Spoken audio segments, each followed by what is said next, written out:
Es para mí un gusto y un honor presentarles a nuestra ponente del día de hoy con la plática que se llama Prácticas Sexuales Seguras. Esta plática está a cargo de la licenciada en Psicología, Norma Judith Vázquez Zabaleta. Ella es licenciada en Psicología por la Universidad Regional del Sureste, es maestrante en Educación para la Salud, educadora sexual por la Asociación Mexicana para la Salud Sexual AC, diplomado en Sexualidad Humana por la Asociación Mexicana para la Salud Sexual AC, y ella imparte conferencias y es tallerista por más de 8 años de experiencia en temas de sexualidad humana, temas como VIH e infecciones de transmisión sexual. Cuenta con actualizaciones en salud sexual y reproductiva y prevención del embarazo en adolescentes por el Instituto Nacional de Salud Pública. Actualmente es responsable del programa Universidad de Coesida Capacits. Muchísimas gracias, licenciada Judith, y pues le damos la bienvenida para que nos imparta esta plática que seguramente va a estar muy interesante, dado que es un tema muy importante. Sobre todo veo su currículum que nos va a poder transmitir muchos conocimientos importantes. Hasta luego, voy a cerrar mi cámara. Sí, muchas gracias por la bienvenida, le agradezco. Para mí, la verdad, jóvenes, es un gusto el poder compartir con ustedes esta información. Para nosotros es, como institución de salud, el CUESIDA Capacits, es fundamental la tarea que realizamos en el día a día, porque estamos hablando de un problema de salud pública, como son las infecciones de transmisión sexual, pero principalmente el VIH. Es muy importante que yo les mencione, sobre todo a ustedes tanto les sirve el dato en formación, como gran parte de lo que vamos a escuchar el día de hoy también les sirve desde el aspecto personal, porque ustedes están, pues si bien formándose en un área muy importante, ustedes van a tratar pacientes, van a tratar muchas enfermedades. También ustedes son seres humanos, también van a tener sus propias problemáticas, sus propias vivencias y sobre todo ahorita ustedes se encuentran en una edad en la que ustedes están experimentando y conociendo muchas cosas. Y también es importante que ustedes se formen en estos temas. Precisamente, todo parte desde lo personal para poder también atender lo mejor posible al paciente, ¿no? Entonces, el tema que vamos a tratar hoy es prácticas sexuales seguras. Es un tema que la verdad ha venido proporcionando a lo largo de los años diversos cambios, sobre todo también en terminología y en algunas cuestiones que se le van enseñando a los jóvenes y que les debemos también fortalecer la información, sobre todo a adolescentes. Muchos de ustedes igual y también van a trabajar con adolescentes y es información muy cambiante el trabajar con adolescentes porque ustedes saben que los cambios en modos de vida sociales van generando diversos cambios en las mismas características de vida, de toma de decisiones, de retos a los que se enfrenta cada generación. Lo mismo les está ocurriendo a ustedes. Entonces, anteriormente, las prácticas sexuales seguras se denominaban sexo protegido. Ahorita, ¿por qué ya no es tan correcto utilizar ese término? Porque sexo protegido únicamente hacía alusión, como lo dice la palabra sexo, no es correcto nada más mencionarlo en torno o únicamente a una cuestión genital o coital, como quieran llamarlo. Entonces, por eso ahora ya se retiró esta palabra como tal y también para tratar de utilizar el término de manera adecuada. Es decir, cuando nosotros buscamos en un diccionario qué significa la palabra sexo viene referido como las características fisiológicas y anatómicas que nos definen como hombre o mujer al momento del nacimiento. Entonces, se podría decir que nosotros en una cuestión social utilizamos de manera incorrecta la palabra sexo. En México mucho lo familiarizamos o lo hacemos como un sinónimo de relación sexual y no es así. ¿No? La palabra sexo, ya dijimos, son las características físicas y anatómicas que nos van a definir como hombre o mujer al momento de nacimiento. Si queremos hablar de una relación sexual, sería relación sexual coital, coito o práctica sexual. Esos serían los términos actualmente adecuados. ¿Por qué es importante hablar de estos temas? Porque todas las poblaciones, siempre, cuando se inicia vida sexual o cuando se tiene vida sexual, van a manejar lo que nosotros llamamos prácticas de riesgo. Pero sabemos, por estadísticas, por todos los datos que ya manejamos a nivel epidemiológico, todas las instituciones de salud que nos dedicamos a esta área, que las prácticas de riesgo más elevadas siempre van a ser en jóvenes. Jóvenes, por ejemplo, en el caso de VIH, la estadística aquí en Oaxaca nos señala que las personas que más presentan la infección, pues son personas de 15 a 44 años de edad. Y hay un fenómeno muy importante que hemos estado encontrando actualmente en los últimos años, que es están adquiriendo el VIH en las primeras parejas sexuales y además ha sido un impacto muy importante en las poblaciones jóvenes porque lo están adquiriendo a través de lo que denominan parejas estables. En psicología siempre decimos, bueno, ¿cuál es el parámetro para decir una pareja estable? Porque en las entrevistas, por ejemplo, al platicar con ustedes, chicos, dicen, no, psicóloga, yo no me siento en riesgo, vengo a hacerme las pruebas porque pues vinieron mis amigos o para ver qué se siente o por curiosidad. Y al indagar en esta situación de vida de decir, bueno, ¿cómo es que no te consideras en riesgo? Sí, es que sí, no uso el condón, pero pues solo con mi pareja estable. Bueno, pareja estable ¿de cuánto tiempo? 2 meses, 3 meses, ¿no? 4 meses y ya consideran que es una pareja estable. Esto es sinónimo de una práctica de riesgo. ¿Por qué?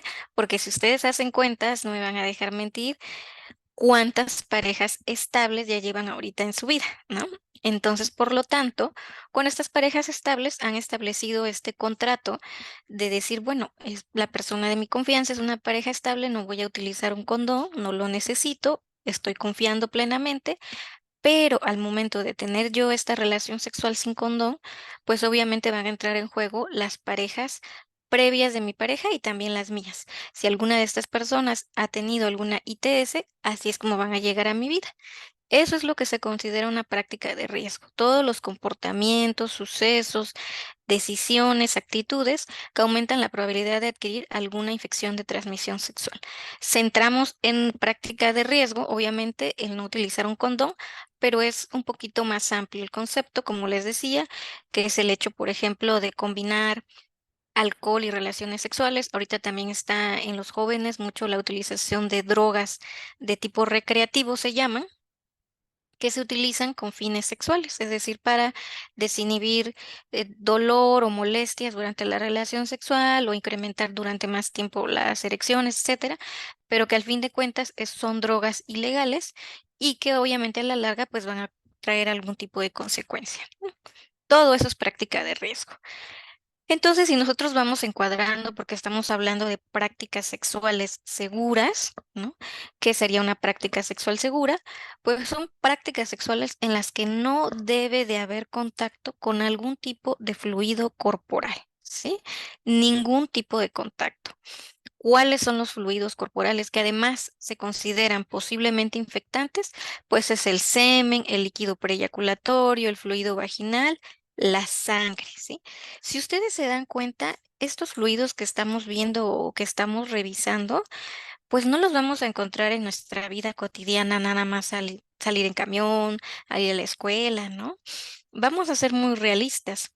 Estos posibles fluidos infectantes los vamos a encontrar específicamente en una relación sexual sin condón. Por eso es que se enfatiza que el riesgo muy elevado es cuando hay vida sexual activa y no se utiliza un condón como tal, ¿sí? Entonces, recuerden, una práctica sexual segura es cuando existen prácticas sexuales, pero lo ideal, el objetivo es no tener contacto con estos fluidos infectantes. ¿Y cómo no se va a tener contacto? Pues a través de una barrera física. Ahorita lo vamos a ver con más detalle. Muy bien, estamos hablando de vida sexual activa, pero pues vamos a enfatizar que ustedes y lo que más nos interesa en adolescentes y jóvenes, pues están iniciando una vida sexual activa a temprana edad. ¿Por qué se dice temprana edad? En México ya existen muchas investigaciones al respecto. Ahorita se sabe que la edad de inicio de vida sexual en México es de 15 años. Fíjense que es muy interesante porque, por ejemplo, ¿no? Al ir a las escuelas, a las instituciones educativas, los maestros, incluso los papás, a veces se asustan, ¿no? Y dicen, ay, no, es que estas generaciones están muy descarriadas, estas generaciones están muy aceleradas, y es como un susto, ¿no? Que quieren transmitir, decir, ¿qué hacemos? La verdad es que si nos vamos a una estadística como tal, basada en datos epidemiológicos, la edad de inicio de vida sexual que les acabo de comentar, que es de 15 años, no se ha modificado en estas últimas generaciones. De hecho, sigue más o menos igual. Se ha modificado, de hecho, por meses, 15,6, 15,4 meses. ¿Y esto por qué? ¿Por qué es tan importante mencionarlo? Porque esto nos está hablando que no es que vaya a haber una gran diferencia, como dicen a veces, esta percepción que tienen los adultos de decir, es que esto está más grave actualmente. No, no ha cambiado la edad de inicio de vida sexual, sigue siendo 15 años. ¿Qué es lo que sí ha cambiado que hay que poner sobre la mesa? Lo que sí ha cambiado en las generaciones actuales es el número de parejas sexuales. Es decir, si ponemos un ejemplo, sus abuelitos, bisabuelos, pues se casaban jóvenes y se casaban y ya nada más iban a tener una o quizá por ahí otra pareja sexual, ¿no? Si llegaban a engañar a la pareja, etcétera.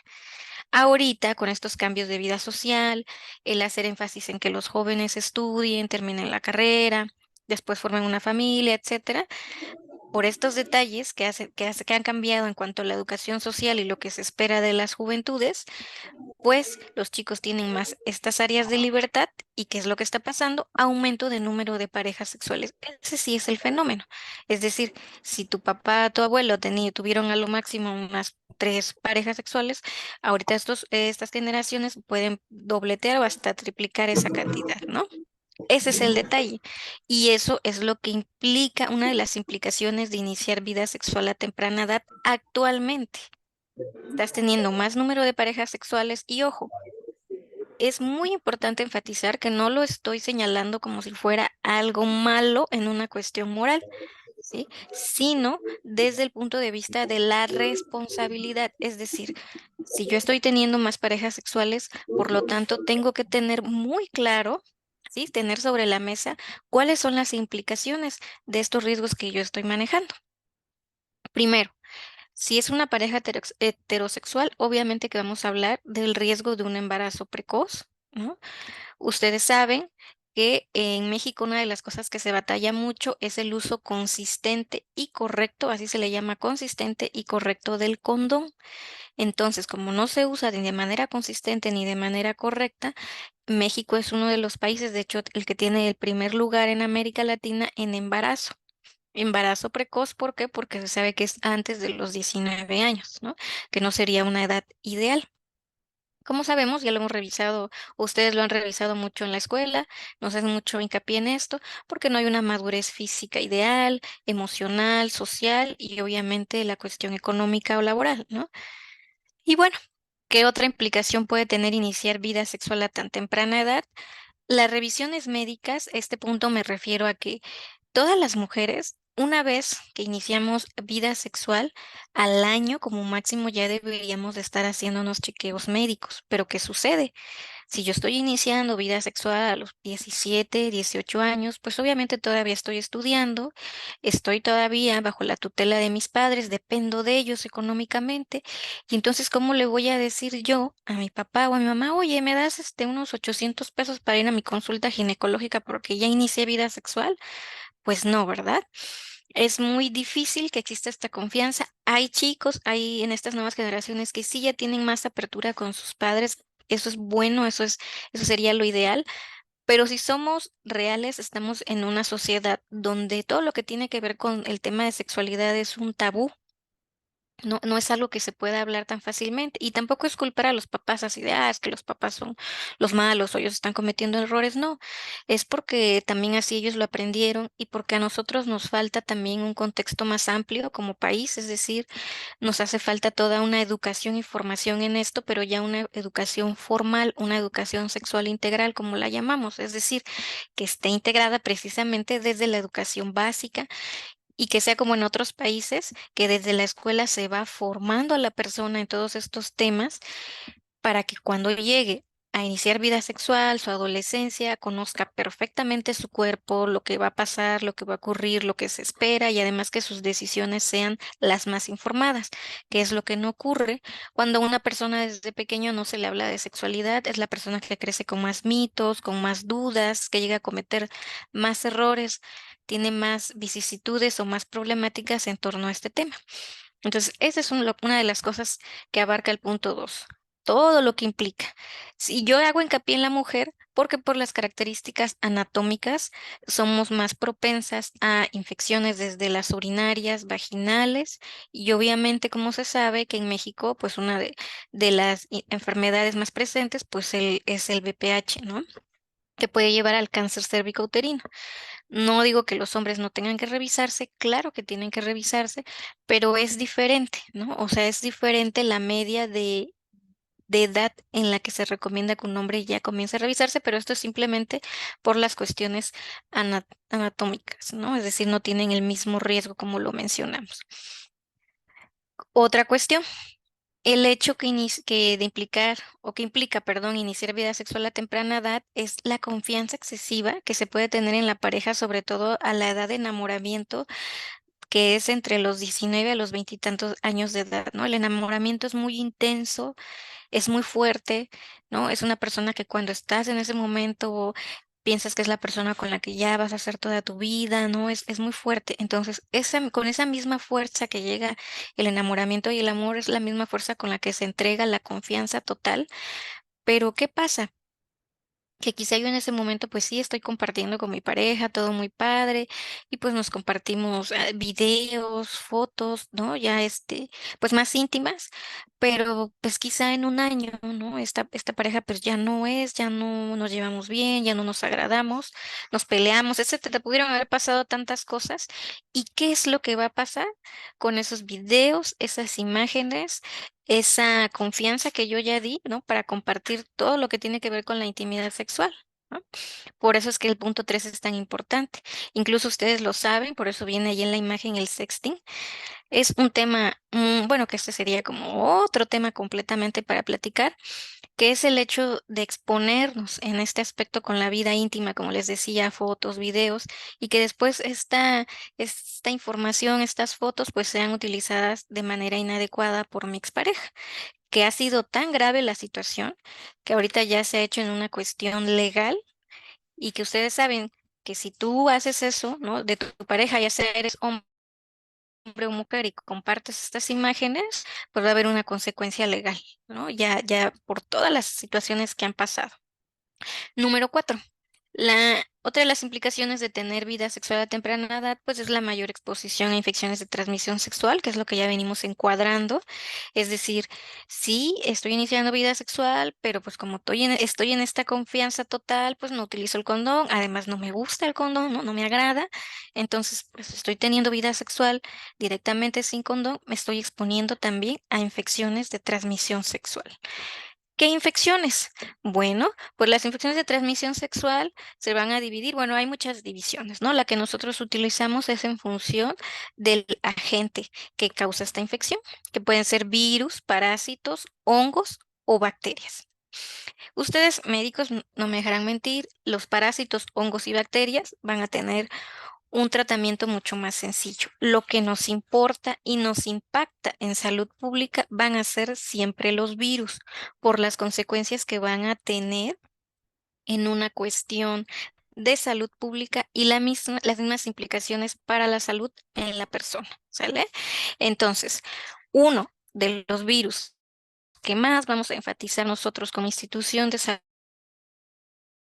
va a ser el VIH. ¿Por qué? Porque precisamente el VIH tiene estadísticas muy elevadas actualmente en jóvenes, como les decía, de 15 a 44 años de edad en Oaxaca.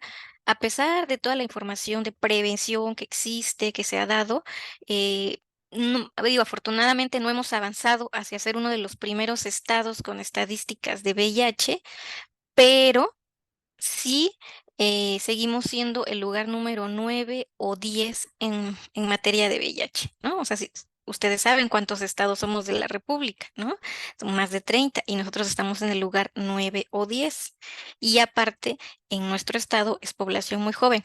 En México, la estadística, o sea, en el país también es población joven, pero en el de nosotros, la característica a nivel epidemiológico es que se está detectando en los últimos años en personas de muy temprana edad, es decir, lo estamos detectando a los 15, 16, 17, cuando hace 5 años o 6 años detectábamos personas, por ejemplo, a los 30 y tantos, 40 y tantos, era como lo común, y ya ahorita ya cambió esa dinámica, precisamente por esto que estamos revisando ahorita.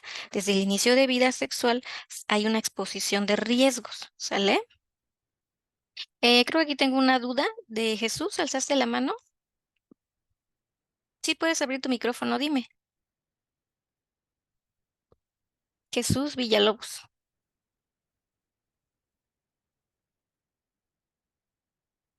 ¿No? Bueno, continuamos. Entonces, ya vimos, ¿no? Toda esta exposición de riesgos. El VIH, voy a enfatizar, es este virus que ahorita nos interesa mucho. Muchos de ustedes igual iban a tener la oportunidad de trabajar en esta área tan importante, quizá aquí, ¿no? En un futuro, en el CUESIDA, en el CAPACITS, aquí tenemos muchos médicos, pero también en todas las demás jurisdicciones sanitarias del Estado, pues existe, al ser un problema de salud público, existe trabajo en esta materia de VIH. Este es un breve recordatorio porque ustedes, pues, por su formación lo manejan todavía muchísimo con más profundidad, pero no está de más recordar que el VIH, sabemos que lo que va a hacer principalmente es infectar nuestras células de defensa, que nuestras células de defensa son fundamentales, pero que este virus, por las características que tiene, es lo que precisamente no ha ayudado a que lo podamos detener como tal porque es un lentivirus. Es decir, la sintomatología o para que la persona se percate de que adquirió el virus van a pasar muchos años. Y la persona entre más joven, pues en un ideal es más sana, ¿no? Es una persona que menos se va a percatar, menos va a pensar, menos se va a percibir en riesgo y aunque ya haya adquirido el virus, va a seguir con su vida normal, entre comillas, aunque sabemos que este virus se va a estar replicando todos los días una vez que ingresó al organismo, pero van a pasar muchos años antes de que podamos hablar de una sintomatología. ¿Cuántos años? Todavía la literatura nos habla de hasta 10 años, pero ya hemos tenido casos aquí en el Capacis donde hasta de 3, 4 años ya se puede presentar los síntomas y esto ha tenido que ver sobre todo con la característica de la carga viral de la persona que te está transmitiendo el virus. ¿Sale?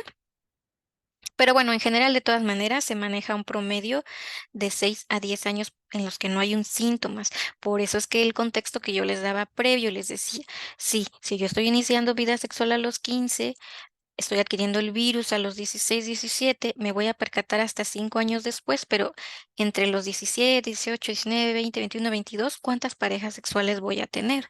Entre los 20 y 25, ¿cuántas parejas sexuales voy a tener? Así es como se va transmitiendo el virus y por eso es que no se ha podido detener como tal, a pesar de que tengamos toda la información de cómo se transmite, cómo se previene, porque está en juego las conductas, la vida sexual, las decisiones de cada persona, ¿sí? Y el hecho, sobre todo, y hago hincapié en que no nos percibimos en riesgo. Otra característica de este virus es que es incurable. ¿Qué significa? Ahorita ningún país ha encontrado una cura. Sí hay avances importantes. Yo imagino que alguien que sea curioso lo ha visto, lo ha leído. Avances en vacunas, que el problema que han encontrado las vacunas es que cuando ya entran en la fase experimental ahora sí que checar esta vacuna con personas que ya están viviendo con VIH, el problema es que como ya ha mutado este virus durante tantos años, recuerden que surgió en los años 80, ya son más de 30, 40 años conviviendo con este virus. Entonces, el problema es que ya hay demasiados subtipos, demasiadas mutaciones. Entonces, estas vacunas o estos estudios, cuando parece que ya van tan avanzados, al probarlos con tantos subtipos, pues no es la efectividad deseada, ¿no? Entonces, se dice que nuestra tecnología todavía ahorita no logra encontrar como tal una cura, pero que sí lo va a poder encontrar y por lo menos se da un plazo de 30 a 35 años para poder hablar ya de encontrar una cura como tal del virus, ¿no? Y otra característica importante es que no vive en el medio ambiente y solamente se transmite de humano a humano. Esto para mí es muy importante enfatizarlo en ustedes, personal de salud, porque ustedes van a ser una pieza clave para transmitir esta información a las personas desde el momento en el que ustedes atienden a un paciente, una persona con VIH. Es fundamental que estén bien informados cómo el virus no se va a transmitir en una frase, en dos frases, en tres frases. Se le puede explicar perfectamente a la persona que pueden convivir perfectamente con su familiar en casa y que esto no las va a poner en un riesgo elevado de adquirir el virus, porque lamentablemente en México se habla de que tenemos este problema de esta pandemia de VIH, pero tenemos otra pandemia que es la de discriminación. Es decir, en el momento en el que hay un diagnóstico de VIH, la familia que rodea, todas las personas que rodean a esta persona que ha sido diagnosticada con VIH, es una respuesta la mayor de las veces en negativo. Y sí, mucho influye la manera en que el personal de salud hacemos este acercamiento y esta comunicación del diagnóstico con la familia. Nosotros nos hemos encontrado actualmente, imagínense, en este año, con toda la información, toda la literatura, médicos, enfermeras que todavía le recomiendan a las personas, usted va a cuidar a esta persona con VIH, cambie sábanas, pónganlo en un cuarto aislado, échele cloro a toda la ropa, a todos los trastes, cuando sabemos que ahorita este virus no se transmite en la saliva, no se transmite en el sudor, lágrimas, en el contacto cotidiano que tiene una persona, y que la mayor vía de transmisión, pues obviamente va a ser la vía sexual. Por eso es que es tan importante enfatizar y reenfatizar esa información en ustedes, personal de salud. Por favor, ayúdennos a eliminar esta pandemia de la discriminación que es enorme, enorme. O sea, por eso es precisamente por esta estigma y discriminación tan grande que ha habido en México en relación al VIH, que hay tantas normativas en relación al VIH de por qué se cuida tanto la confidencialidad del resultado. Por ejemplo, les cuento, aquí en la institución, cualquier persona que ingrese, así sea un personal administrativo que no vaya a tratar propiamente con pacientes, cualquier persona, firmamos un convenio y un contrato específico de confidencialidad donde viene muy bien especificado la responsabilidad que tenemos cada uno, así sea un personal administrativo, al ver diariamente las personas que vienen pues con diagnóstico ya de VIH, que van a estar viniendo y que en algún momento te puedes encontrar a alguien, algún familiar que ha pasado, ¿no? O algún conocido, algún amigo. Y lo estricto que debe ser el criterio de confidencialidad desde nosotros, en este caso como servidores públicos, pero todavía más, un médico, un enfermero o cualquier personal de salud que ya está en contacto directo con el paciente. Y ese contrato de confidencialidad, de hecho, está marcado en la norma oficial mexicana y debería. Ustedes saben que una norma oficial mexicana es de observancia obligatoria en toda la República, debería de ser manejado con el mismo rigor en todas las instituciones de salud. Ustedes no hay pierde, se van a ir a instituciones de salud a trabajar, centros de salud, hospitales, etcétera. Y muchas veces desconocen esta información y de ahí es donde vienen a veces muchos problemas de demandas, de quejas ante derechos humanos y muchas situaciones relativas precisamente a VIH, que cuando les llega un paciente con VIH, viene automáticamente la discriminación. Ustedes médicos, enfatizar que si ustedes tienen sus medidas de seguridad universales, las que deben de tener ante una revisión, ante cualquier intervención que hagan, eso no va a representar un riesgo de que hayan adquirido el virus. Aplica lo mismo, por ejemplo, para odontólogos y todos. Nosotros, por ejemplo, si alguna vez ustedes vienen a hacerse la prueba aquí a la oficina, pueden observar, nosotros no hacemos ninguna diferenciación en la cafetería de que se tengan que lavar los trastes, separar los baños, o sea, todo, ni de estar desinfectando a cada rato las superficies, porque ya tenemos muy claro este entendimiento de que el virus no se va a transmitir en el medio ambiente de la persona. Por ejemplo, una vez tuvimos el caso de precisamente una estudiante de medicina, no voy a decir de qué escuela, y ella venía muy asustada a hacerse la prueba porque en sus prácticas un niño viviendo con VIH vomitó, ella lo dijo claramente, vomitó sobre su ropa. Entonces ella estaba muy asustada. Digo, se da toda la coeducación, pero realmente no tuvo ningún riesgo de haber transmitido el virus porque pues todo lo que es orina, heces fecales, en todos esos fluidos no sobrevive el virus, ¿sí? No hay manera de que en el medio ambiente como tal haya una transmisión. Entonces, cerrando este paréntesis, continúo. ¿Qué fluidos corporales entonces sí pueden transmitir el virus? Sangre, semen, fluido vaginal, líquido preeyaculatorio y leche materna.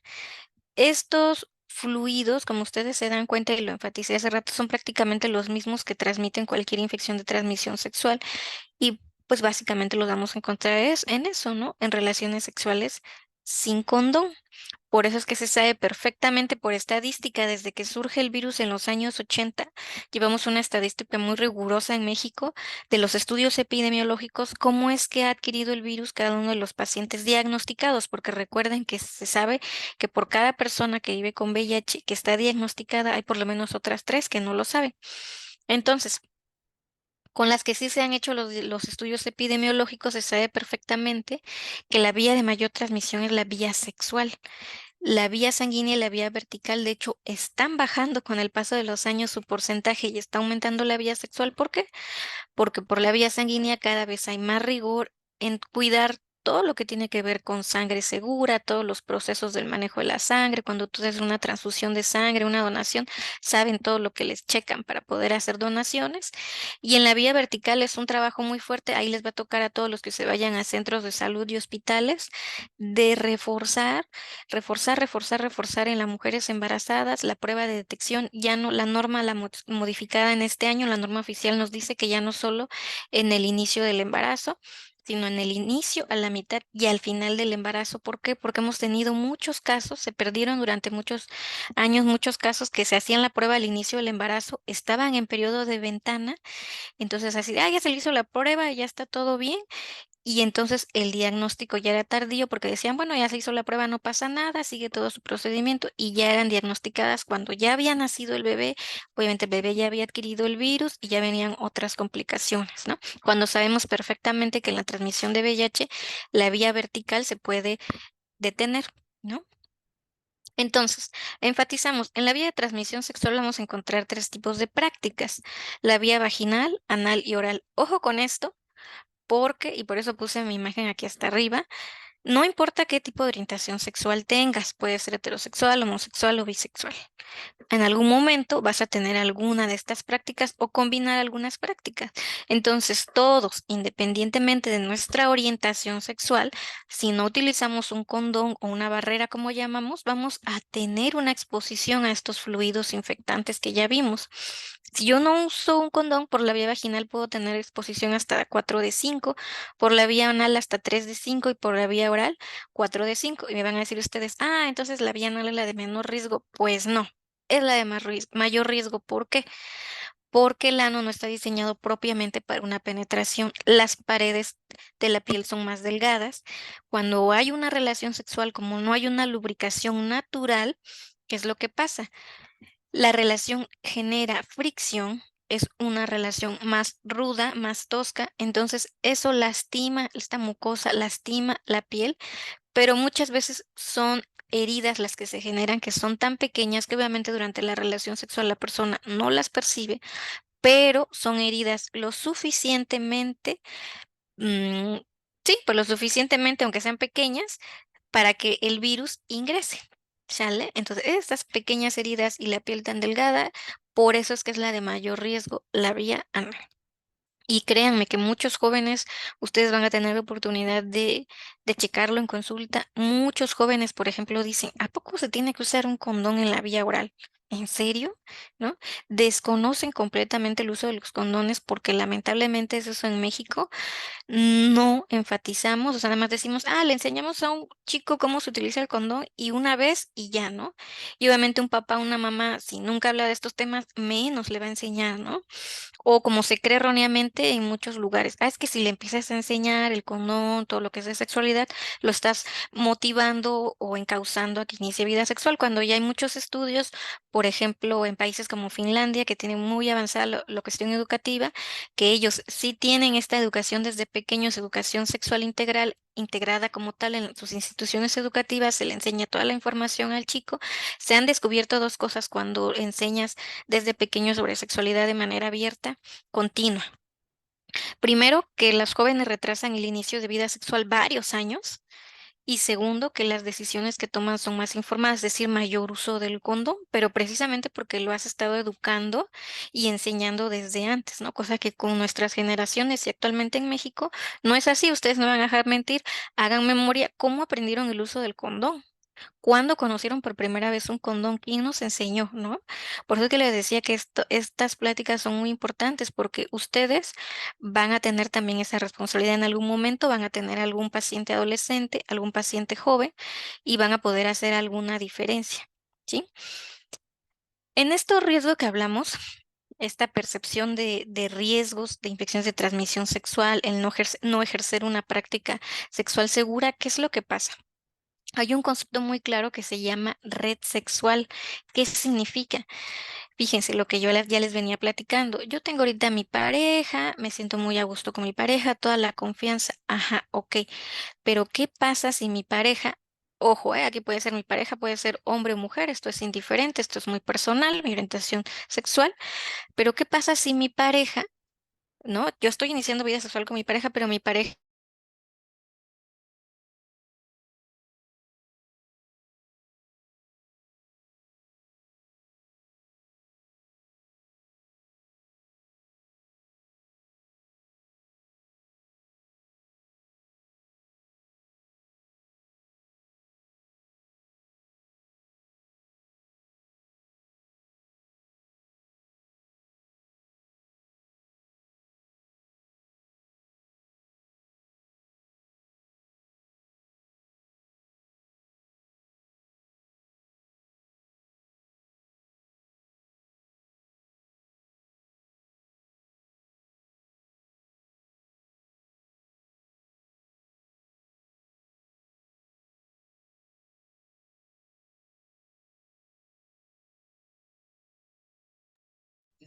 Perdón, Licenciada, se desconectó un momento, sí, ¿verdad? sí se desconectó un momento, Sí. pero esperamos a que se vuelva a reincorporar. Sí, sí. Sí, lo más que me di cuenta a tiempo, porque me desaparecieron aquí las imágenes. Entonces, como les decía, en la red sexual encontramos esto, ¿no? Este impacto tan fuerte en las personas. De verdad es muy fuerte. Y obviamente como seres humanos en esta etapa de negación, porque cuando se da un resultado de VIH se habla perfectamente que es prácticamente la persona va a vivir un proceso de duelo, ¿no? Duelo así tal cual. Y la primera parte es la negación de decir, no, no, no, no, estoy segura que sus pruebas están mal, que ustedes se equivocaron, ¿cómo es posible? O sea, es mi primera pareja sexual, no, es que esto no puede estar ocurriendo. Y hemos tenido de todos los casos, ¿eh? Resulta que, bueno, entonces voy a hablar con él o ella, viene al otro día la persona a hacerse la prueba y resulta que la otra persona tampoco sabía. Entonces, no es que haya transmitido el VIH de manera intencionada o las otras ITS, simplemente fue porque desconocía que vivía con una infección de transmisión sexual. De ahí la importancia de este concepto de red sexual. Yo estoy confiando en este momento precisamente con mi pareja, estoy confiando plenamente, pero pues hay parejas previas.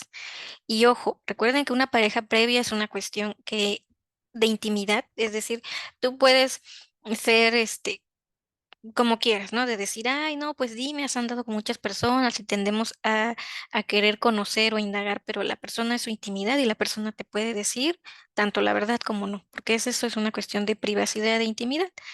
Y probablemente, en el caso de las mujeres, tal vez no te diga la verdad, pero ¿por qué? Por una cuestión social. Sabemos que la mujer es súper señalada, ¿no? Su vida sexual como mujer socialmente, pero también puede tener parejas previas, al igual que el hombre, y esta es la exposición en una red sexual. La siguiente vía de transmisión es la vía sanguínea, como ya les comenté, esta ha venido bajando en porcentaje.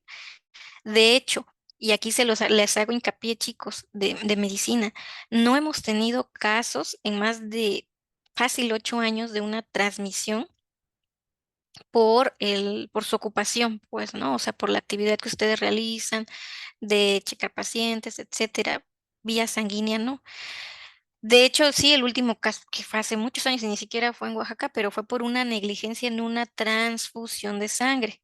Pero eso ya tiene mucho, pero casos, no, fácil, van muchísimos más años que no se ha documentado como tal un caso por riesgo ocupacional, como lo llamamos.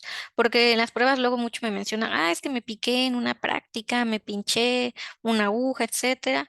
Sí, Pero recuerden que como este virus es muy delicado al medio ambiente, muchas veces esa aguja ya lleva ahí mucho tiempo, aunque haya tenido sangre de una persona con VIH, ese virus ya se inactivó, no dura ni 5 segundos vivo en el medio ambiente, no es una vía de transmisión como tal. Y muy importante, ¿cuál sí es una vía de transmisión por la vía sanguínea que sí está incrementando un poquito en estados del norte, sobre todo? Y por eso está la imagen grande, usuarios de drogas inyectadas. ¿Por qué? Porque ustedes han visto perfectamente cómo es una jeringa. La jeringa va a tener un vacío adentro que va a permitir que ese virus no tenga contacto con el medio ambiente. ¿Cómo entra el virus a esa jeringa? Muy sencillo. Cuando se están inyectando drogas, por lo regular, una de las dinámicas en las personas que utilizan drogas es intercambiar las jeringas. Al hacer este intercambio de jeringas es cuando va una cantidad de sangre, cuando retiran la aguja y una cantidad suficiente de sangre, que al otra persona introducirse la droga con la sangre, pues va a haber una transmisión directa, porque así es directa al torrente sanguíneo, vía muscular, intravenosa, como sea, pero es directa. Y eso sí ha sido una problemática, como le digo, que ha incrementado en estados del norte y, por ejemplo, en Estados Unidos es una problemática fuertísima. Ellos sí ya lo tienen como, incluso tienen que crear lo que se llaman reducción de riesgos, que significa es un programa donde ellos ya imagínense a dónde ha llegado tal punto de esa transmisión que ellos tienen que repartir, salir a repartir, tener módulos y tener clínicas instaladas como tal, donde ya llegan las personas y les tienen que dar los insumos como tal para que utilicen las drogas, pero que no haya una transmisión del virus. Es decir, les dan paquetitos estériles de la aguja y todas las cosas que puedan ocupar para que no exista una transmisión del virus. O sea, a este punto han llegado en el que ya no estamos hablando de una prevención, ya estamos hablando de acción como tal, ¿no? O sea, les rebasó la temática. Ahorita todavía en México estamos en una cuestión que podría ser una prevención por esta vía sanguínea de drogas inyectadas. Y tengo en asterisco acá transfusión de sangre y tatuajes. ¿Por qué? Porque es una duda recurrente. Oiga, yo me hice una transfusión de sangre, oye, me hice un tatuaje. La verdad es que ahorita no hay riesgos para una transmisión del virus por estas vías. Ya es muy seguro, incluso para los tatuajes, ya hay permisos que otorga la Secretaría de Salud, toda una coeducación de cómo se debe realizar estos procesos. Ustedes lo saben, los que se han hecho tatuajes, hasta abren enfrente de ti todo y te enseñan. O sea, todo eso precisamente ha venido a cambiar desde el 95, que es cuando llegó la norma oficial del manejo de sangre segura, ¿sí? Precisamente porque hay que ser realistas, antes del 95 sí hubieron casos de transmisión del VIH por lo que fue transfusión de sangre, pero porque no se tenía toda esta información. ¿Sale? ¿Cuál es la otra vía de transmisión que ya lo empecé a platicar hace un momento, que es la vía vertical, la vía de madre a hijo? Lo van a ver en algunos folletos como vertical, perinatal o de madre a hijo, las tres es lo mismo. ¿Por qué es muy importante? Porque es algo que se puede detener. Hay países como Cuba, Costa Rica, que ya tienen la certificación de la Organización Mundial de la Salud de que ya eliminaron esta transmisión, tanto la de VIH como la de sífilis. Ya no tienen nacimientos con VIH, pero ¿saben cuál es el problema que tenemos en México? Precisamente por la discriminación y todas las situaciones que han existido, la prueba no se ha quitado que sea voluntaria. Es decir, tú no puedes obligar a nadie a hacerse la prueba, así seas médico, gobernador, senador, nadie en una posición de poder puede obligarte a que te hagas la prueba. La única persona que sí te puede obligar es un juez federal y bajo ciertos estatutos, ¿no? Entonces, ¿qué pasa? No se obliga a la prueba, nada más se hace de manera voluntaria y entonces muchas mujeres, por ejemplo, cuando nosotros acudimos en campaña a invitarlas a que se realicen la prueba, nos dicen, no, pero yo para qué me la hago si yo ya me la hice con mi primer hijo hace 5 años, hace 2 años. No, yo para qué, pues si solo tengo una pareja, ya estoy casada desde hace 10 años, 15 años. O la misma respuesta que dan los jóvenes, no, no necesito la prueba, yo sé que estoy bien, yo sé que estoy sano, solo he tenido parejas estables, ¿no? Y en ese ínter de no aceptar la prueba en las mujeres embarazadas, pues tenemos una estadística muy elevada y Oaxaca es uno de los 5 estados con más nacimientos de VIH. Ahorita tenemos 109 niños que ya nacieron con el virus y que se pudo haber evitado con una prueba de detección. Por eso les enfatizo a ustedes, personal de salud, una y otra vez, por favor, recomendar la prueba de detección en sobre todo al inicio, si ya quieren la de en medio, bueno, que la de medio no, pero al inicio y al término del embarazo sí, importantísimo, ¿sale? Y bueno, si nosotros logramos detener esta transmisión, va a ser porque detectamos a una mujer en el primer trimestre del embarazo, recibe obviamente su tratamiento para bajar toda la carga viral y obviamente una coeducación. Esa mujer no va a poder dar leche materna al bebé, el parto va a tener forzosamente que ser por cesárea y bueno, se le enseña, se le educa los riesgos, etcétera, su tratamiento, su medicamento y ese bebé va a nacer sin VIH. Sí se puede, ¿sale? Y aquí es fundamental el papel que tenemos como profesionales de la salud.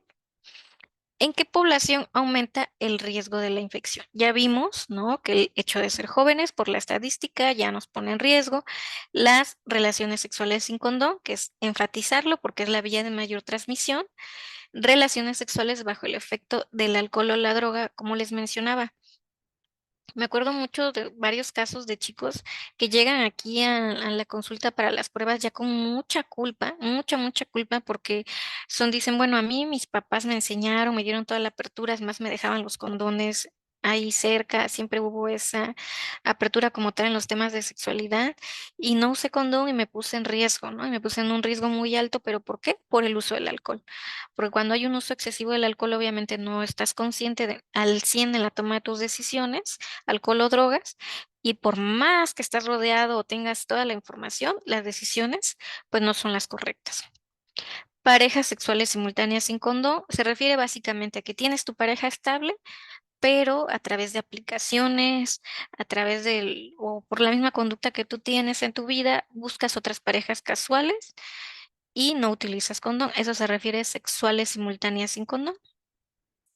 Usarlo de modo incorrecto, me decían, eso por ejemplo pasa mucho en las secundarias, bachilleratos, cuando indagas, ellos dicen, oh, ya me lo sé, cómo se usa el condón, y cuando empiezas a hacer las entrevistas y todo, resulta que, por ejemplo, como ellos están en la edad en que está demasiado, les han taladrado mucho en la cabeza, no te embaraces, no te embaraces, no te embaraces, tienden a utilizar el condón hasta el final de su relación sexual, ¿no? Es decir, todo el previo de la relación sexual, incluso penetraciones, etcétera, no lo utilizan y ya solo lo utilizan, como dicen ellos, para la eyaculación como tal. Y entonces ya hubo contacto con todos los fluidos previos en la relación sexual. Y el último riesgo, como, bueno, es muy evidente, relaciones sexuales bajo coerción, es decir, por cuestiones sociales, sabemos que puede pasar más en mujeres que en hombres, es decir, un abuso sexual. ¿Sale? ¿Qué va a pasar con este virus cuando ingresa al organismo? Recuerden, ya lo platicamos, es un lentivirus, no va a tener síntomas de manera inmediata, pueden pasar hasta 10 años, va a haber un periodo de ventana que es el de, ahorita para el VIH sigue siendo de 3 meses, es decir, tú tienes un riesgo, debes esperarte 3 meses para que tu resultado sea seguro. Si tú por la ansiedad o la preocupación te haces una prueba al mes, aunque hayas tenido contacto con el virus y lo hayas adquirido, con el virus, perdón, y lo hayas adquirido, no va a salir en tu prueba, va a ser un falso negativo. ¿Por qué? Porque recuerden que nuestro organismo lo que genera son anticuerpos y estos anticuerpos son los que detectan las pruebas, ¿no? Entonces, de- hay que esperar el periodo de ventana. Esta información es muy importante tanto para ustedes a nivel personal como para si en algún momento tienen que dar una asesoría como tal a un joven. A un adolescente, les dice, oiga, ¿qué hago? Pues estoy muy preocupada, tuve una relación sin condón, no sé qué hacer, y se le orienta, bueno, te tienes que realizar una prueba de VIH, pero esperar los 3 meses para que tu resultado sea seguro, porque si no damos bien la información, por ejemplo, llega el joven y le decimos, hazte la prueba ahorita, y tal vez su riesgo fue ayer o antier o hace una semana, está en periodo de ventana, se va muy contento con su resultado negativo y estamos perdiendo una detección oportuna. Si nosotros le hacemos hincapié en que tiene que regresar a los 3 meses, va a regresar y ya podemos hacer una detección totalmente oportuna. Y bueno, ya sabemos que toda persona, si sea la persona más atlética y más sana, alimentación más adecuada, tarde o temprano va a llegar a la fase de SIDA. La fase de SIDA es cuando ya hay síntomas, o ya no la sabemos perfectamente, porque es como que la que más nos taladraron mucho en películas, medios de comunicación, etcétera, y es en la que pues más miedo le tiene la población. De hecho, la población en general tiende a confundir los términos o a ponerlos como sinónimos. VIH y SIDA, y no es lo mismo actualmente. Sabemos que ahorita hay personas que pueden estar viviendo con el virus, viviendo con VIH hasta 20, 30, 40 años y nunca llegar a la fase de SIDA gracias a un tratamiento oportuno. Por eso es que ahorita ya es muy, muy importante, ustedes, estudiantes de medicina, sobre todo, hacer esta diferenciación entre lo que es VIH, lo que es una persona viviendo con VIH y lo que es ya propiamente una fase de SIDA, donde ya tenemos síntomas como tal, donde ya sabemos que ahí sí, si la persona llega muy tarde a atención, ya llega muy desmejorada, sí puede tener un riesgo de fallecer. Por lo tanto, darle a una persona un resultado de VIH ya no es indicativo de que va a fallecer, porque sabemos que hay personas que pueden vivir con su tratamiento muchísimos años, ¿no? Esas son las ventajas que sí ha tenido la tecnología. Y bueno, a nivel de prevención, ¿qué es lo que tenemos? Retomamos nuestro tema en específico, que son las prácticas sexuales protegidas, y sabemos, ya dijimos, que es evitar el contacto, las barreras físicas, ¿no? Y que por lo tanto vamos a tener condón masculino y condón femenino. Ojo, ustedes ya van a empezar a ver ahorita en términos que ya al masculino se le conoce como externo y al femenino se le conoce como interno. No hay mayor diferenciación, es decir, va a tardar muchos años en que las personas lleguen como tal a utilizar estos términos, pero realmente ahorita es lo que se está buscando. ¿Por qué se le está quitando o se le quiere quitar a largo plazo el término masculino femenino? Para tratar de que no se utilice el condón, que se diga, ah, es que el condón masculino solamente lo puede utilizar un hombre, ¿no? O el condón femenino solamente lo puede utilizar una mujer. ¿A qué me refiero? Ahorita lo que se está enseñando es que el condón masculino empoderar esta situación del cuidado de nuestra vida sexual de manera personal. Es decir, si yo soy mujer y sé que es muy importante que cuide mi vida sexual, pues yo también puedo portar los condones, yo también los puedo comprar, yo también los puedo traer. No necesariamente es una obligación que sea el hombre el que diga, ah, tú los vas a comprar, tú los vas a traer, ¿no?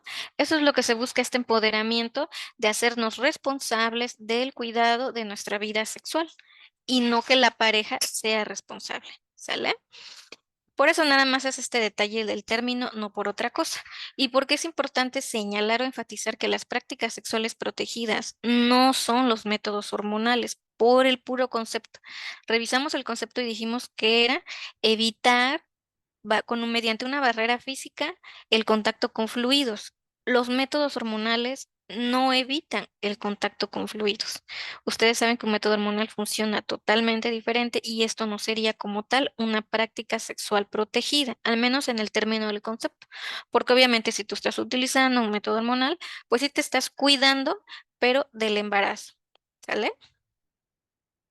Eso es fundamental, ¿eh? Y de hecho, lo más actual en salud sexual y reproductiva, ustedes lo van a ver, sobre todo los que vayan a centros de salud, es enfatizar en los jóvenes lo que se llama una doble protección. ¿A qué se refiere? Utilizar un método hormonal en parejas heterosexuales, ¿eh? Utilizar un método hormonal y también enfatizar el uso del condón. Los dos, enseñar la importancia de utilizar los dos, porque la mayoría de las parejas heterosexuales dicen, ah, ya me estoy cuidando con el hormonal, ya no pasa nada. Y se descuida completamente este detalle que acabamos de ver, todo lo que estamos revisando ahorita de las infecciones de transmisión sexual. Y así se llama, ¿eh? En salud sexual y reproductiva es doble protección, porque luego llegan a confundir el término y dicen, ah, doble protección es un doble condón. No, recuerden que utilizar dos condones al mismo tiempo sería completamente erróneo, se van a romper. Para enfatizar esta parte, podemos hablar del uso correcto del condón masculino o externo, como quieran llamarlo. Siempre que enseñemos el uso del condón, lo que yo les puedo transmitir, chicos, si les toca enseñarlo a un adolescente, a un joven, es pena, porque si es una situación que a ustedes no les enseñaron, que no es algo cotidiano, pues obviamente les va a costar trabajo enseñárselo o explicárselo a alguien, ¿no? Pero primero trabajar con ustedes la situación de la pena, de calmarse, verlo como algo es normal, es algo muy normal la sexualidad en el ser humano. Y segundo, darle contexto a esa enseñanza del uso del condón, porque normalmente lo que hacen las personas con tal de terminar ya la explicación del uso del condón, ah, miren, si se pone paz, paz, paz y ya, ¿no? Y no le damos contexto. ¿Qué es contexto? Precisamente lo que estamos haciendo ahorita, explicar el por qué es importante utilizarlo, cuáles son las ventajas y además explicar todo el uso desde el momento en el que los adquieres hasta que lo desechas. Es decir, dónde lo vas a comprar, dónde lo vas a adquirir, dónde lo puedes solicitar, si no tienes un ingreso o si definitivamente dices, no, pues es que yo tengo muy contado mi dinero, soy un adolescente, que a duras penas si le dan para su desayuno, ¿no? Ah, bueno, ¿cuáles son los lugares en salud como tal, en salud pública, donde puedes sí conseguir un condón sin que te estén cuestionando? Hay algo que se llama actualmente servicios amigables, no sé si los conocen o los han oído escuchar, que es este enfoque que tiene el sector salud, que a donde llegue y haya un servicio amigable en un centro de salud, un CESA, principalmente, este joven va a ser bien recibido, no va a ser cuestionado como antes, que si llegaba y bueno, ¿tú para qué quieres un condón? ¿Cómo? Si estás bien chiquito, estás bien chiquita. O, ah, no, fíjate que yo conozco, te conozco, sé que eres de aquí de la colonia, le voy a decir a tus papás, ¿no? O sea, es romper precisamente esta negativa hacia la vivencia de la sexualidad de los jóvenes y al contrario, es, ah, claro que sí, información sobre tu sexualidad, ven y es darle toda la información. Eso es precisamente darle contexto al uso del condón, explicarle dónde los debe almacenar, no se deben almacenar en la cartera, no se deben dejar en el coche genera mucho calor, ¿no? No se deben aplastar en la mochila, siempre debemos de tenerlos en alguna cajita, cualquier cajita de plástico, puede ser un topercito, lo que sea. Hay condones, incluso marcas que venden sus propias cajitas con los condones, por eso vienen así, para protección del condón, para que no se pueda lastimar o aplastar, porque recuerden que la burbuja de aire es la que nos indica que ese condón está íntegro, está correcto, está sano, vamos a decirlo así, ¿no? Si yo, por más que ese condón diga, "Ah, pues caduca hasta el 2025, pero no tiene la burbuja de aire, no es un buen condón que tenga ahorita una integridad, ¿sale? De ahí la importancia de explicar todo eso, enseñar que no se debe de abrir con las tijeras, con los dientes, por más desesperados que estén, ¿sale? Y que obviamente se debe de tener el pene erecto y deslizarlo, como podemos ver en la imagen 4 hasta la base del pene, porque luego muchos chicos ni eso saben y lo dejan en medio, por ejemplo. Y ustedes saben que en la relación sexual va a haber fricción y por eso es que ese condón a veces se sale o se pierde o se rompe, ¿sí? Incluso enseñarles bien cómo es que para eso está diseñado, aquí les enseño con el mouse, lo que dicen la puntita del condón, pero que el nombre correcto es receptáculo, ¿no? Y que debe quedar adecuadamente ese receptáculo para recibir posteriormente el semen, ¿no? Eso es muy importante mencionarlo. Otra cosa que se enseña actualmente, el condón ya no se amarra. Antes decían, no, pues un nudito, dos nuditos y lo amarraban y todo. No, ya no se debe de hacer eso porque por una cuestión simple y sencillamente de higiene. Al haber una relación sexual hay fluidos y recuerden que por las características anatómicas de nuestros órganos sexuales muchas veces pueden ir en esos fluidos, incluso se sabe perfectamente, restos de orina, huesos fecales, y es antihigiénico totalmente que yo tenga contacto con esos fluidos al estar manipulando el condón cuando lo retiro, si lo voy a estar amarrando, y luego todavía hay muchas personas por ansiedad, etcétera, rápidamente es morderse las uñas, tocarse la nariz o estar rascándose el ojo, ¿no? Entonces, evitar esas situaciones antihigiénicas, el condón nada más se debe retirar con papel higiénico y desecharlo en el bote de basura. En el baño no, porque pues vas a taparlo, ¿no? El condón femenino, vamos a hablar del condón femenino o interno, como quieran llamarlo. Ojo, por si, fíjense que hay muchos chicos, incluso universitarios y de carreras de la salud, de que luego me dicen, yo nunca lo había visto, psicóloga, nunca había visto un condón interno, nunca. ¿Por qué creen? Porque fíjense que este condón cuando ingresa a México y en general a muchos países de América Latina, en su elaboración ocupa otro material que no es el látex, que es el que está hecho normalmente en los condones, ocupa poliuretano. Este es un tipo de plástico también, pero es un plástico más costoso. Entonces, ¿qué es lo que ha pasado durante años? El poliuretano, al ser más costoso, en su elaboración, al final en el mercado, un condón de estos, un condón femenino o interno, va a tener un costo de hasta 40, 50 pesos. Nunca va a competir contra cuántos te puedes comprar de los otros. Y por eso es que en una cuestión de mercado no se ha podido posicionar este condón, pero este condón es igual de efectivo, igual de bueno que el otro. Obviamente, este solamente lo va a poder utilizar de manera interna a la mujer, aunque ahorita ya se está enseñando, y por eso es que se le quiere cambiar lo del género, se está enseñando que también se pueda utilizar para relaciones anales al quitarle este arillo. Este arillo es movible, se extrae. Tú lo retiras y este condón también se podría utilizar para una relación anal, ¿sale? Entonces, ¿cómo se utiliza? los mismos cuidados que el otro condón, hay que abrirlo con cuidado. En este arillo, ¿no? Que es el más pequeño, el que estamos viendo acá, se va a presionar como un 8 acá como lo están viendo en la imagen, y va a ser una introducción guiada, se llama. Es decir, como lo pueden ver aquí, con apoyo del dedito lo vas a introducir. Esto, fíjense, igual en la imagen se ve complejo, pero no lo es porque estos condones vienen demasiado lubricados. Es muchísima la lubricación que trae precisamente para que al momento de introducir sea completamente natural, sea completamente, o sea, no lastime, no irrite, gracias a esa lubricación excesiva que trae, y entonces pueda colocarse de manera lo más adecuada posible. Obviamente este condón, por ejemplo, alguna de las recomendaciones es que si son por las primeras relaciones sexuales, pues de preferencia no se utilice el otro, por lo mismo que puede presentar alguna incomodidad. Pero una de las ventajas, por ejemplo, es que se puede utilizar hasta 4 horas antes de las relaciones sexuales, y en muchos lugares esto se está enseñando como un proceso de protección y de empoderamiento de la mujer, de decir, bueno, no dependes, si tú deseas iniciar vida sexual o tener prácticas sexuales, no dependes de que la persona lleve un condón, ¿no? Tú ya vas preparada para el cuidado de tu vida sexual. Ujú. ¿Qué otras recomendaciones encontramos en estas prácticas sexuales protegidas? Ya dijimos que es muy importante el almacenamiento que les damos a los condones. Miren, este es un ejemplo de las cajitas que les decía que nos ayudan a cuidar la integridad de ese condón, sobre todo si yo llevo demasiadas cosas en la mochila, etcétera, y no vaya yo a lastimar el condón. Estas cajitas son perfectas. Otra cuestión en salud sexual que se enseña, y muy importante, es el uso del lubricante. Nadie, créame que nadie enseña eso, y es muy importante en salud sexual porque hay muchos pretextos, o uno de los pretextos para utilizar el condón es que dicen, es que, sobre todo las mujeres, dicen, es que yo soy alérgica a los condones. Créanme que si fueran alérgica a los condones, obviamente no es una alergia al condón, es una alergia al látex.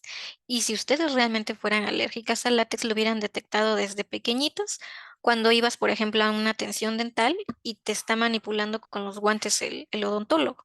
Ustedes saben lo que implica una reacción alérgica. Entonces, no es que seas, como dicen como tal, una alergia. Lo que pasa es que ese condón sí efectivamente te está irritando, te está lastimando, y tú lo estás asociando con que sea una alergia. Entonces, ¿cómo solucionamos esa problemática? Muy sencillo, pues utilizando el lubricante. ¿Qué lubricante? A base de agua, porque ojo, hay muchas marcas, muchos de aceite que venden en las farmacias, y el lubricante que se debe utilizar es a base de agua, ¿sale? Ese es el más importante, uno de los puntos, porque eso no va a degradar el condón. Sí, es muy importante mencionarlo. Ahorita estamos con este dúo dinámico de condón y lubricante a base de agua. Y sobre todo, ojo, sobre todo si tus prácticas son de hombre que tiene sexo con hombre, el uso del lubricante es de cajón. ¿Ok? ¿Qué otra cosa debemos aprender de estas prácticas sexuales protegidas? Que debemos utilizar los condones de acuerdo a la práctica que se va a realizar. Ya vimos hace un momento las prácticas que existen, vaginal, anal y oral. Ah, bueno, pues para eso se ha diseñado cada tipo de condón. No crean que los condones nada más les pusieron color y sabor para que fueran más llamativos. No, es porque tienen una finalidad específica.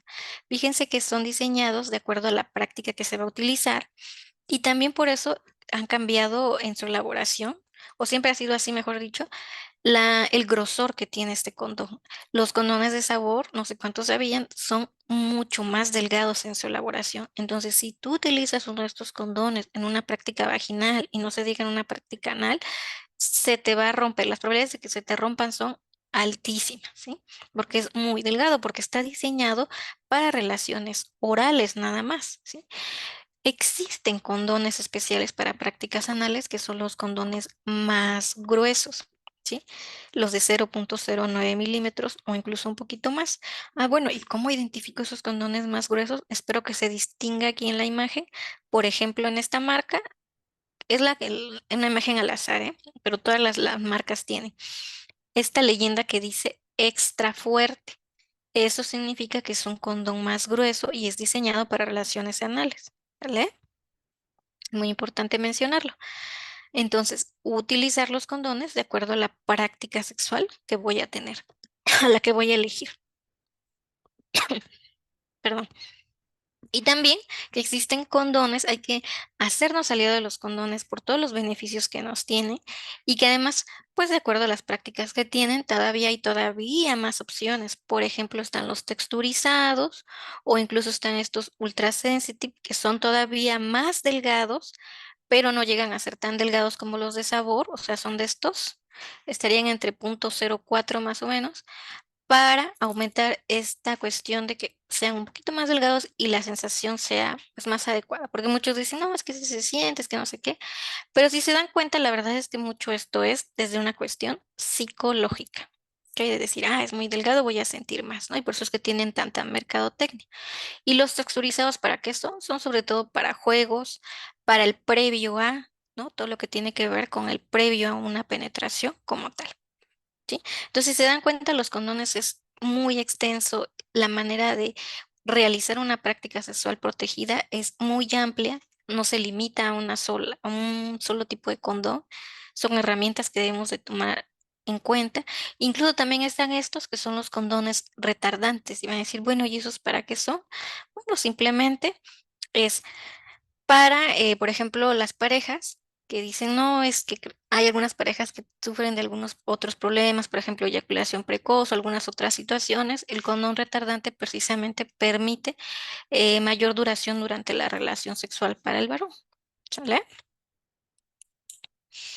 Vuelvo a hacer hincapié en el lubricante a base de agua. Aquí les enseño cómo sería un botecito. Son de uso personal por higiene, ¿eh? Y no son caros. En una farmacia ustedes pueden encontrar de muchas marcas y las más genéricas pueden costar hasta 50, 60 pesos un lubricante a base de agua que les va a servir para muchas relaciones sexuales. ¿Sale? Vamos a ir cerrando esta información con los mitos. Todos los mitos que existen en relación al uso del condón y que no nos ayudan a utilizarlo y que de hecho es una de las situaciones por las cuales se ponen en riesgo. Dicen, bueno, sabes que son demasiados pequeños para mí. Pues si ese es el caso, porque fíjense que para todos los países hay normativas en relación a este, ahorita lo vamos a ver en una diapositiva, de la elaboración de los condones. Y en el caso de México, pues obviamente los condones son elaborados en base al promedio del tamaño que que se sabe que existe, ¿no? Más o menos en México, que es como de 13 punto y tantos. Pero si alguien se sale de esa media, que por supuesto puede pasar, pues existen también opciones para esas personas. Y aquí están los que son marcados en la marca que sea, van a estar identificados como XL y que significa que son extra grandes, son un poquito más anchos y más largos. Entonces, la idea de decir, me aprieta, no me gusta, no me queda, pues todavía existen otras opciones para ti. ¿Sí? Que no se siente igual. Recuerden, están los ultra sensitive, que están diseñados un poquito más delgados para cubrir precisamente esa sensación. O que nos digan, a ver, espérame, ¿por qué se salió? Esta, la de alérgica a los condones, o soy alérgico, pero lo escucho más en las mujeres. Ah, pues si también es el caso, si de verdad es una alergia, alguien que sí tuviera una alergia al látex, existen los condones de poliuretano de este tipo. Es decir, viene especificado en la caja y en la marca que no tienen látex. ¿Sale? No tienen látex. Están hechos de algún otro material, que de hecho es un poliuretano por lo regular, y aún así pueden utilizar su condón. Y bueno, ya con todo lo que revisamos el día de hoy, todo lo que ya checamos, lo que ya platicamos, si yo ya me puse en riesgo, si yo no he tenido prácticas sexuales protegidas, bueno, entonces, ¿qué es lo que puedo hacer, no? ¿A qué puedo recurrir? Pues muy sencillo. Hay opciones también, ¿no? Bueno, sí, es que resulta que no utilicé el condón, entonces ahora quiero saber. Una de las situaciones a las que tienes que recurrir es a las pruebas rápidas de detección de VIH y obviamente aprovechar si hay otras infecciones de transmisión sexual que te puedas checar. Por ejemplo, ustedes me imagino que nos han visto, nosotros vamos, con la WebJo hay convenio de colaboración, de hecho vamos a la mayoría de las unidades académicas, por lo menos una vez al año procuramos acudir, pero una de las unidades académicas donde más se regresa, o sea, donde más se instala la unidad móvil es en las de ustedes, la de Facultad de Medicina y Cirugía, una vez al mes. Para los que han pasado a este servicio, ustedes se han dado cuenta cómo se abarrotan las pruebas, son muchísimos los que quieren pasar, Precisamente por una parte es muy agradable el saber que ustedes ya no le tienen miedo a esa prueba y sí, sabes, yo lo sé, suben a veces con la ansiedad del resultado y todo, pero pues para eso es la entrega profesional de un resultado. Pero lo importante en este caso, y ustedes lo deben entender mejor que nadie, es la importancia de una detección oportuna. Si tú te detectas a tiempo VIH, sífilis o hepatitis C, puedes tener un pronóstico totalmente diferente, ¿no? Es muy, muy diferente a que no lo detectaras en año y además eso nos ayuda a detener la cadena de transmisión.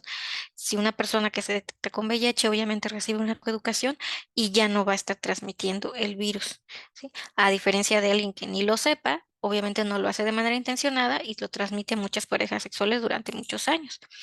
¿En qué consisten estas pruebas rápidas?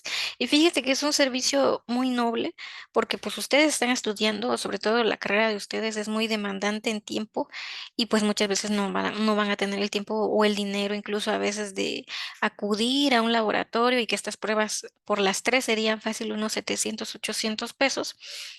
Y nosotros les estamos llevando de manera gratuita, acercándoles este servicio con las unidades móviles y que además es una detección muy segura.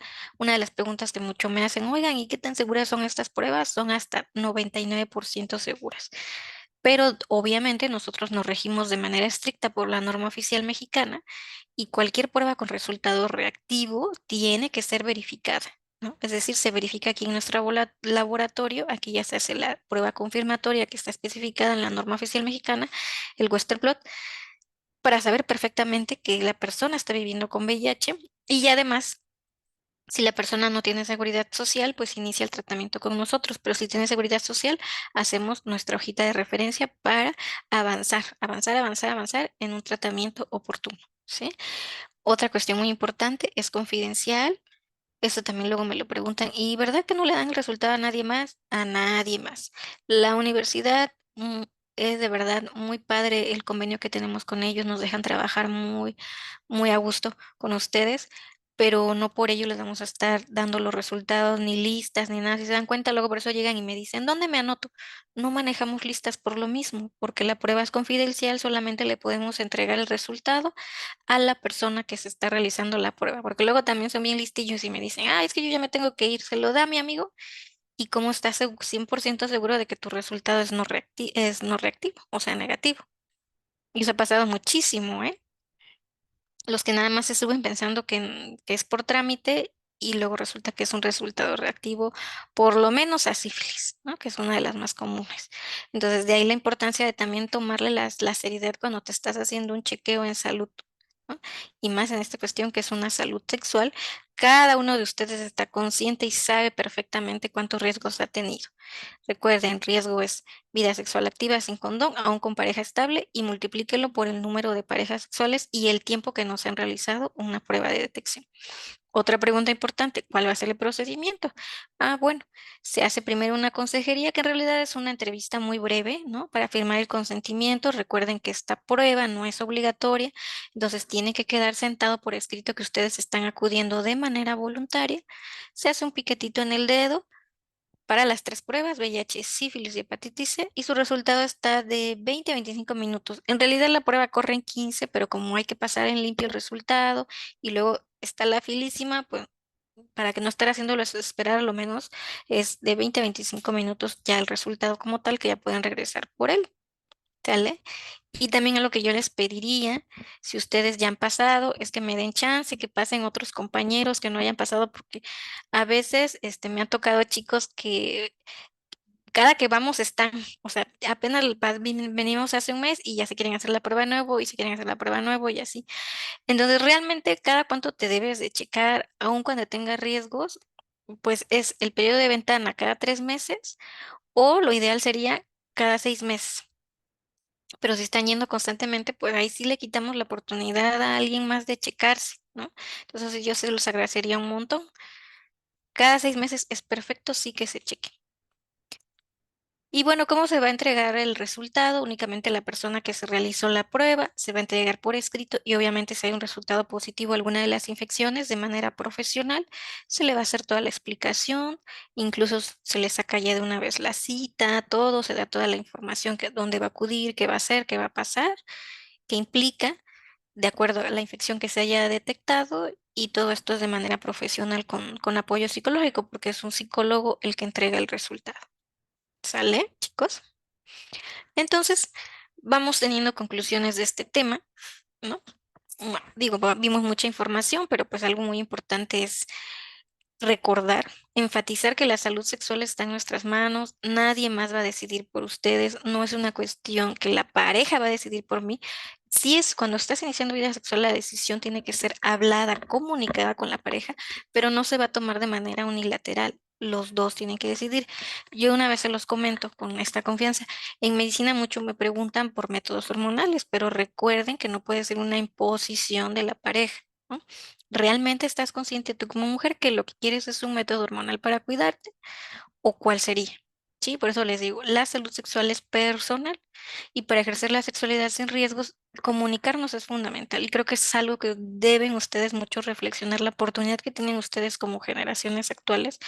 Antes créanme que muchas parejas en generaciones anteriores, la mujer como tal, pues no tenía esta opción de decidir, ni de decir, ni de expresar todo lo que tuviera que ver con su sexualidad y más si era una pareja estable. Ahorita ustedes sí tienen esa fortaleza, sí tienen esa responsabilidad además de entablar esta comunicación sobre el cuidado de su salud sexual con su pareja, ¿sí? Y hay muchos lugares donde pueden recibir asesoría, por ejemplo, con nosotros. Si bien es cierto que cuando hacemos las pruebas no es como el espacio más adecuado, más idóneo, son rápidos, ustedes han visto, es rápido y rápido un poco con cada uno de ustedes, pero también tenemos ese servicio, por ejemplo, en Facebook, contesta un psicólogo, el Facebook de Cuesida lo contesta un psicólogo con algunas dudas y son personales también. Entonces, cuando nosotros ejercemos prácticas sexuales protegidas, ejercemos una sexualidad sin riesgos, así tal cual, sin riesgos. Al utilizar un condón, al utilizar los condones de manera adecuada y consistente. Yo les dejo nuestras redes sociales en Cogida, como les decía, si ustedes tienen ya una duda más privada, más personal, algo que les esté pasando o que se les pueda asesorar incluso cuando ya estén en un centro de salud o algo y que digan, creo que Coincida tiene esa información de esta prueba, etcétera, con toda confianza nos pueden escribir y se les contesta, ¿sí? Sobre todo en el Facebook. Como les digo, es profesional y confidencial también. ¿Qué les pareció, chicos? ¿Tienen alguna duda? ¿Algo que no haya yo explicado de manera adecuada?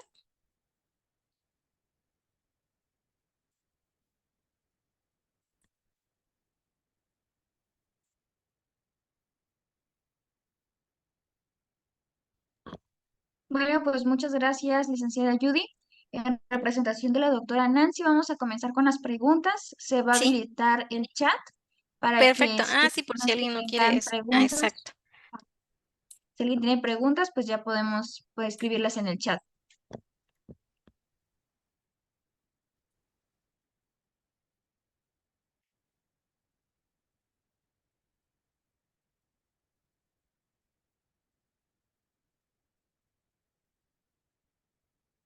¿Alguna duda de las pruebas? ¿Algo que haya mencionado?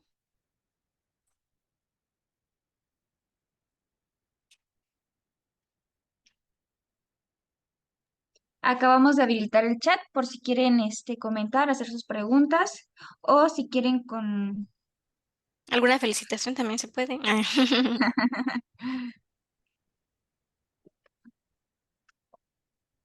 Gracias, Janet.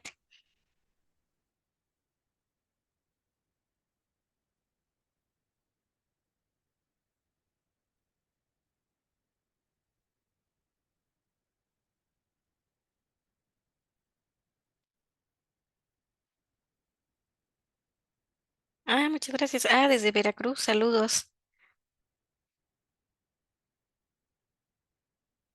Gracias. Gracias, Fidel.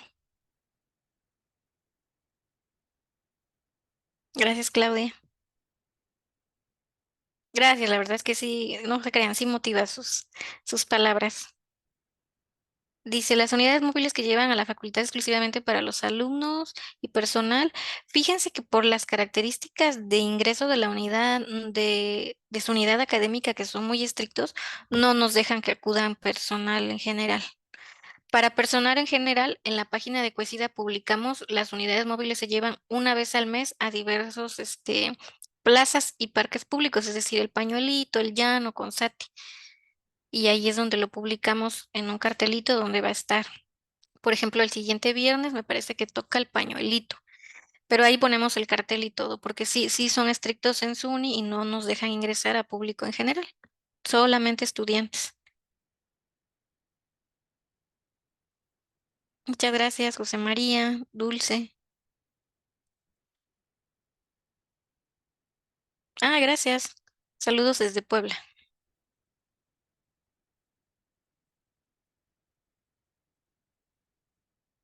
Gracias, Armando. Gracias, María. Saludos hasta Veracruz. No sabía que teníamos de otros estados, ¿eh? Qué padre, gracias. Todas las variedades que están disponibles en México, sí. O por ejemplo, si alguna vez tienes la curiosidad de comprar algún femenino, ese sí solo los venden en la sex shop, solamente ahí. En las farmacias, así sea la farmacia más, como dicen, surtida, no las venden. O la mayoría de las personas que utilizan esos condones los compran por Mercado Libre.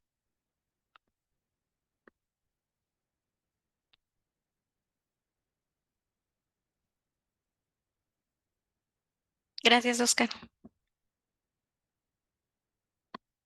Ah, desde Chiapas, qué padre.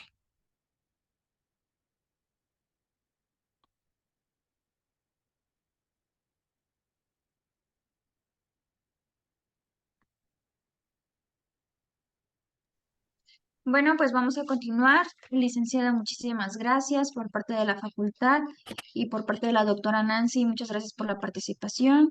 La verdad es de que las personas están muy contentos por su ponencia, muy explicable y muy gráfico, la verdad. Gracias.